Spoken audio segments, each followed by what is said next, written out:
you've been involved in the community for a very, very long time. You were with AIM, you're with the 500-mile run, and now you're trying to preserve our sacred sites. Tell us how you got involved, and tell us where your name came from. Oh, first of all, I was involved with Alcatraz in 1969, 1973 with Wounded Knee. My name doesn't have nothing to do with the Wounded Knee incident. I was given that name by Dennis Banks of the American Indian Movement. But you mentioned the 500-mile spiritual run. It was created in 1978 because we had a walk across the United States called the Longest Walk. And many bills were pending in Congress against Native American people. One of the bills that was very detrimental toward Native American people was called H.R. 9054. H.R. 9054 was written by Cunningham and Meats out of the state of Washington, and they would ask the President of the United States, which was Jimmy Carter at that time, and Walter Mondale, and Congress to terminate all Indian treaties with Indian people.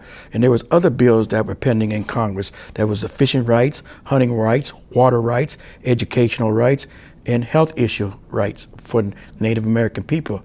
And we do have 389 treaties with the United States government. I remember going to Flagstaff, Arizona. They're fighting a battle. 13 nations are fighting against this company, Snowball. They want to take this contaminated wastewater and spray it on their sacred mountain and turn it into a ski resort. So that was one of the protesters. And then there's another site in Fort Mojave. I don't know if people know about Fort Mojave. Fort Mojave is where they dump chromium into this gorge, and it leaked into the underground streams into Mother Earth, and it went right into the Fort Mojave tribe's sacred site and into the Colorado River. And their ancestors went swimming in this river, and now it affects many Native Americans on that tribe. We have one of the highest rate of cancers on these reservations, Michael, and that's why I'm out here trying to protect sacred sites and deliver a message across this country.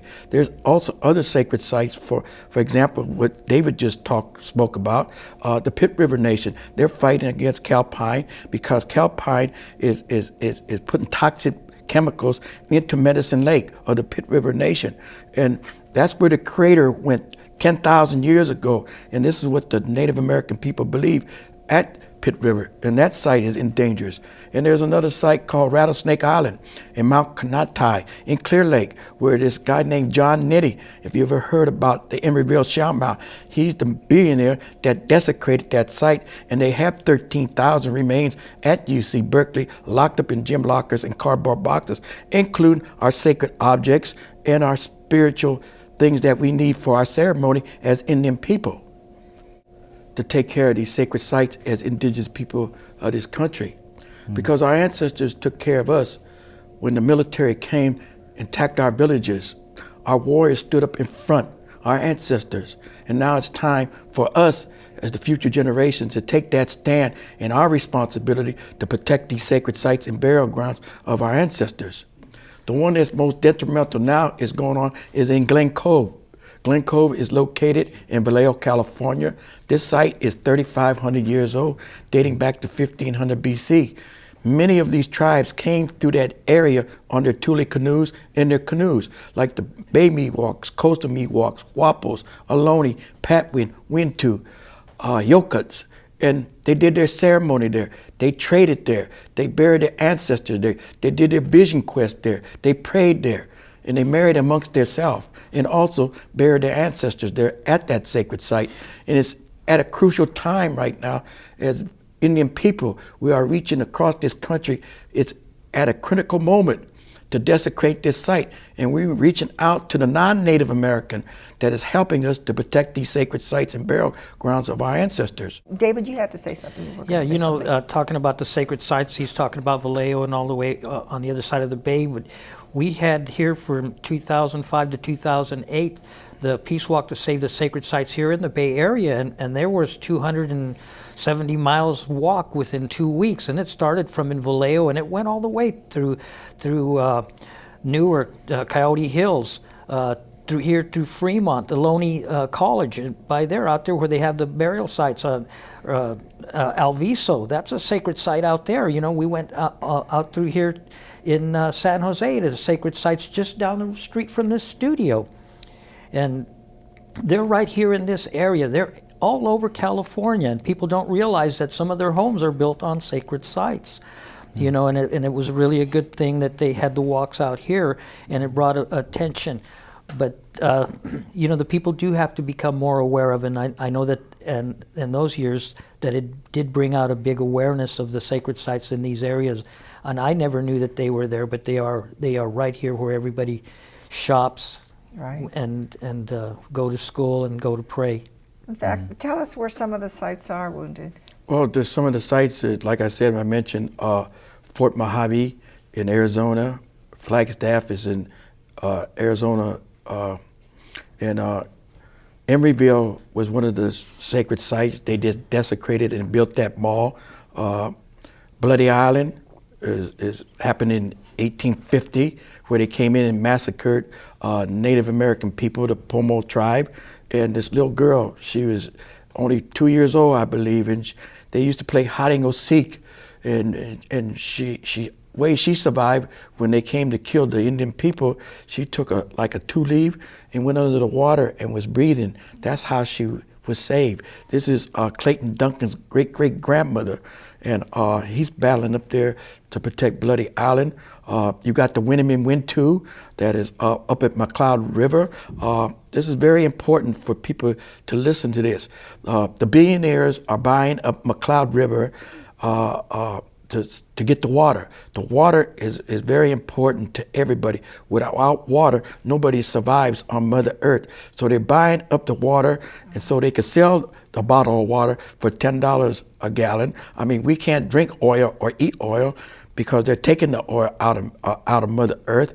And there's many sacred sites. I have a T-shirt that has the sacred sites on the back of, even where you come from, Mike. I believe Bear Butte. That's a sacred site up there, that mountain, I believe, and all across this country. Now, as we send this message across the United States, which we call Turtle Island, people are starting to speak up about sacred sites and burial grounds of our ancestors. It is time to put a halt to this madness. It is time for the developers to stop desecrating our ancestors, digging up our ancestors. It is time to put a halt to this madness. As indigenous people of this country, we have a responsibility.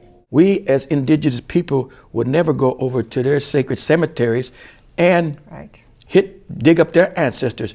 This could be a violation of civil rights, human rights under the Indian Freedom of Religion Act, 1978.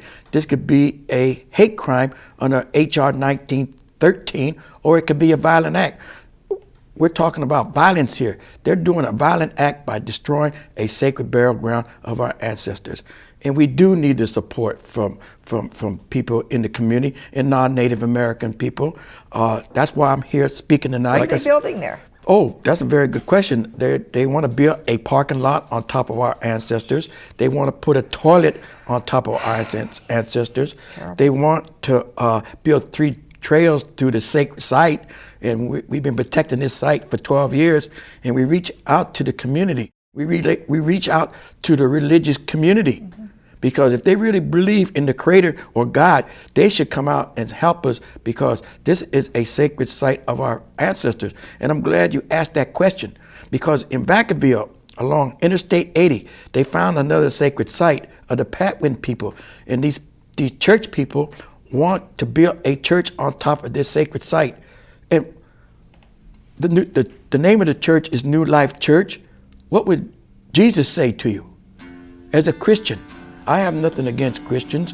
Our spiritual leaders tell us not to criticize other people's religion, but if you're really a believer in the Creator, then you should help protect these sacred sites of our ancestors. I pray every day that the Creator would listen to our Indian people.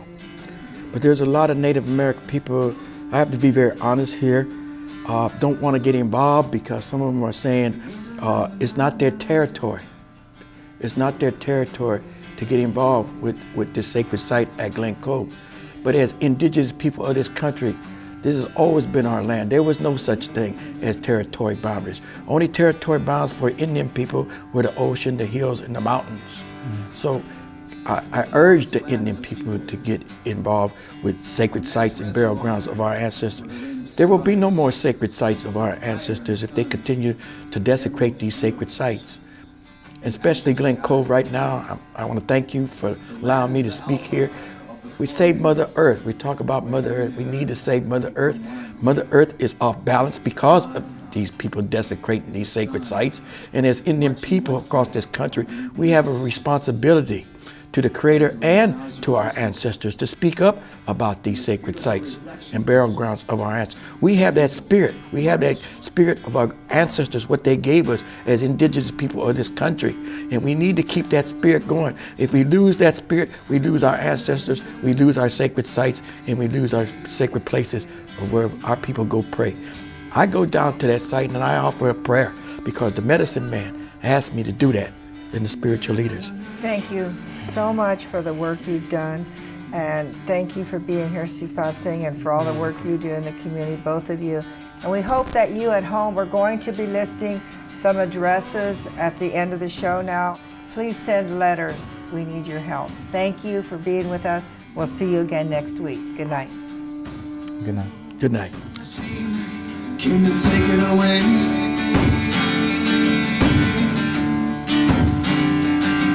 Skin, the color of our creed and our soul. Skin, the mother of us all that you stole. Skin, the judgment of another one because of skin.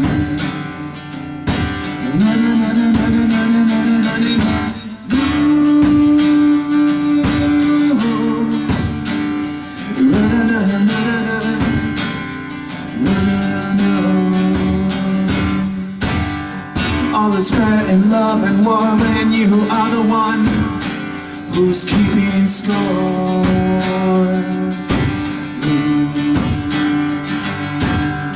Forefathers' colonies bring the heathens down to their knees with disease.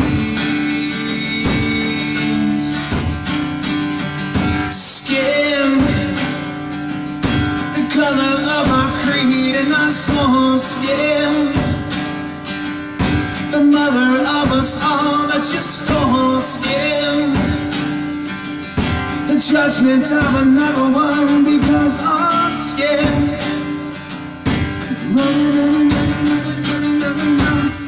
All these tears are empty. Hidden fears still surface with rage. Can't erase but memory.